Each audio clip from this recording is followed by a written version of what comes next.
At Christmas time, there are several stories we know we'll run into in one form or another.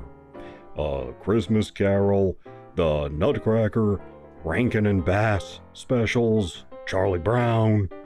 But there's also a dark horse in the race, and that's the one we're talking about in this video. Namely, Babes in Toyland. Hey, I like babes, so long as they were born at least 25 years ago. Okay, I stole that one from Neil Simon. Anyway, now this one seems to be more of a granddad thing. Older people are just drawn to this one in a way younger people aren't. And I have a theory about that, which we'll get to later. So, Babes in Toyland. What the hell is this thing about, and where did it come from? Babes in Toyland was originally a stage production, an operetta from 1903. It began as a follow-up to a musical version of The Wizard of Oz, and the idea was to make this part of a series of family-friendly productions for the stage. Being about toys and children, naturally it became a Christmas staple. Despite being from 1903 and being a dark horse of Christmas specials, there are two pieces of music from this operetta that you know. The first is the March of the Toys.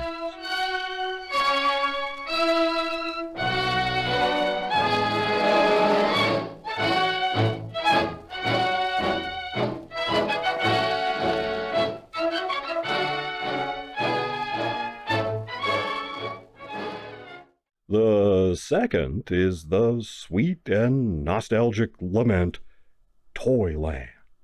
Toyland, Toyland, little girl and boyland. These two pieces of music are included in almost every iteration of Babes in Toyland ever produced. They're that good. That's why, despite being from 1903, you've heard them, and why they show up on Christmas compilation albums and in commercials. The operetta has other songs, of course, some quite good, but those two still stand out over a century later. The basic story goes like this.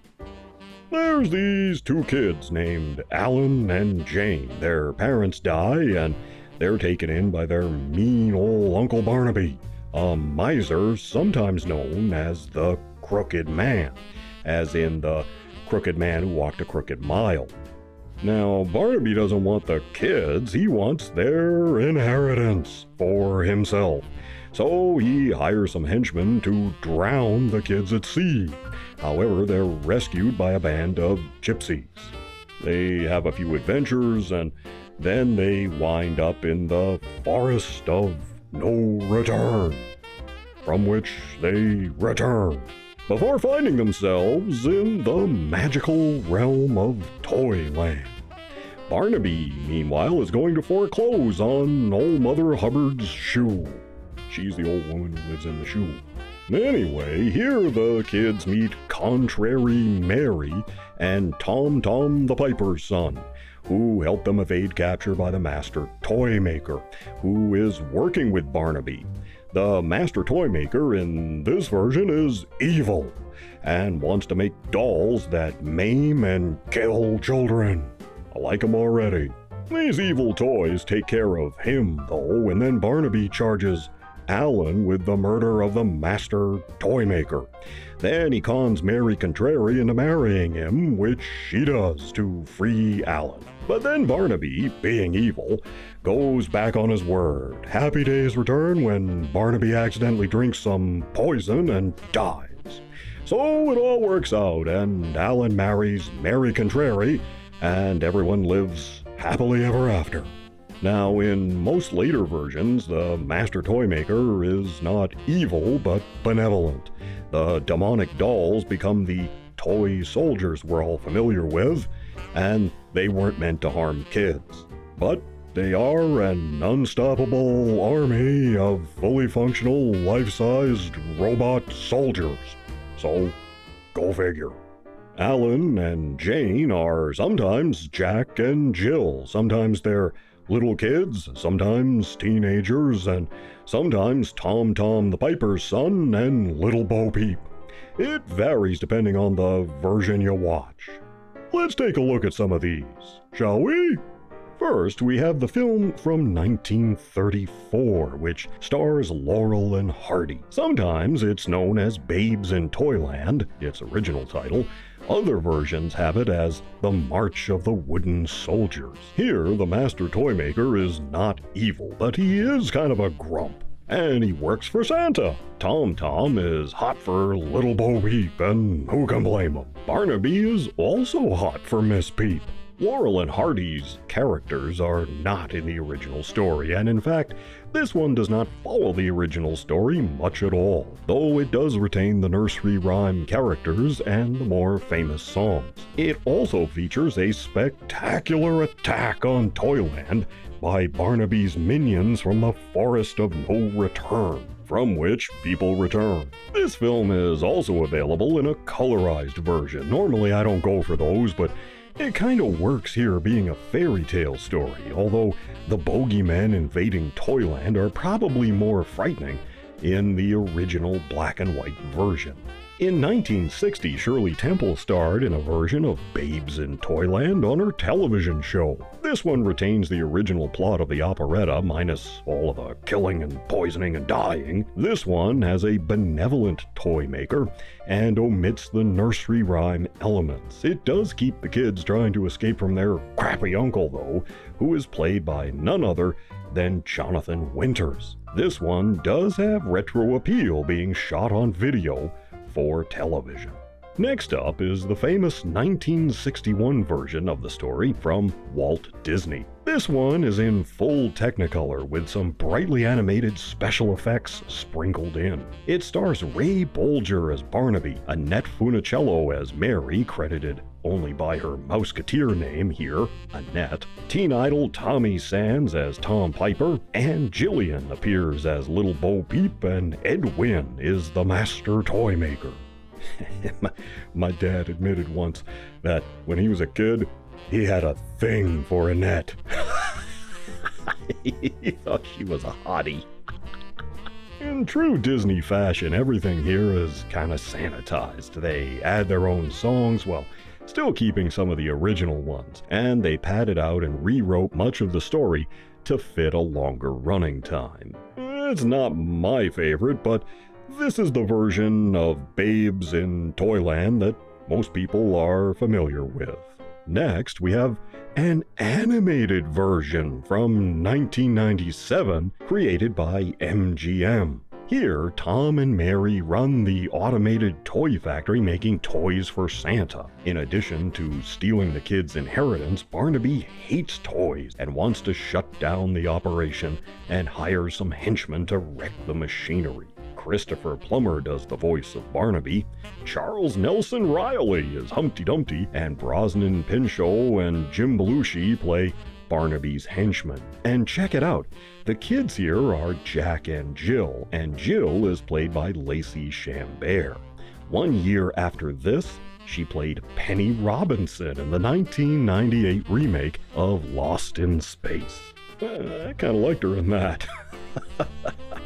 They add some new songs, some of which are quite good, but to be honest, the animation is just not up to par. This was supposed to be released theatrically, but MGM had a change of heart and sent it directly to video instead, which is probably just as well. Plummer is the reason to watch this one. He's really having fun with Barnaby. And finally, we have a TV movie version from 1986. And it's the cast that's the real draw here. It's Christmas Eve in Ohio, and a young, pudgy-looking girl, played by Drew Barrymore, is worried about her cute sister who works at a local toy store. She rushes to the store to warn the cute sister about a big blizzard that's about to hit town. The cute sister is being macked on by her creeper boss, played skeevily by Richard Mulligan from Empty Nest. Kinda can't blame him, but still. So the kid and the cute sister's love interest, played by Keanu Reeves, no less, interfere and the sister quits, and they all head for the girl's place. But then the girl falls and conks her head, and she is transported to Toyland. Pat Morita plays the master toy maker. Eileen Brennan plays Mother Hubbard. Now, Barrymore's delivery is awful about 75% of the time. Reeves is fun as this impossibly nice guy throughout. Like, he doesn't even think of macking on the cute sister. You could tell it just never crosses his mind. It would have crossed mine. And as Jack Be Nimble in Toyland, Reeves is suitably heroic. Mulligan is the real winner, though. As the toy store owner, he's kind of creepy, but he is a lot of fun as Barnaby. And the cast is about the only thing that really works. Aside from the original songs they add, the one about Cincinnati is kind of jaunty. But once we leave Ohio for Toyland, things go downhill. Toyland is obviously just a western set on a backlot somewhere in California that they painted bright colors and called Toyland. They drive these crappy-looking go-karts around too, which look like rejects from a local amusement park. We go from wintertime in Ohio to California in July, and none of that works. Barnaby lives in a bowling ball, and the costumes for the animal characters are mostly pretty lame. You may have some nostalgia for this one if you saw it on TV as a kid back in the day, but it's not the best. It's missing something, some kind of dimension or gravity or focus, the kind of thing that would have made it a classic. So this one is a curiosity. Not great, but fun to see the young Reeves and see Mulligan having so much fun as the villain. And the sister is cute. Out of all of these, my recommendation for your holiday viewing of Babes in Toyland is gonna be the Laurel and Hardy one from 1934.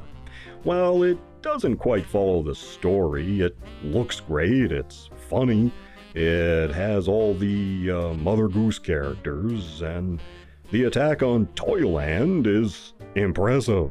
This version gets more to the heart of it, and you can't go wrong with Stan and Ollie. So why is Babes in Toyland a dark horse? Why do older people dig it and younger people don't? Well, I think a lot of it is generational. Toyland, that song wistfully and beautifully lamenting the loss of childhood and youth. The message that once you cross its borders, you can ne'er return again is kind of lost on young people. But reminiscing about youth and childhood is what older folks kind of do. But it goes beyond that. The nursery rhymes and Mother Goose are not things kids are really brought up with today. Not unless it's on a PlayStation or an iPhone. Today it's Pokemon and Grand Theft Auto Vice City. Kids don't want teddy bears anymore. They want electronics.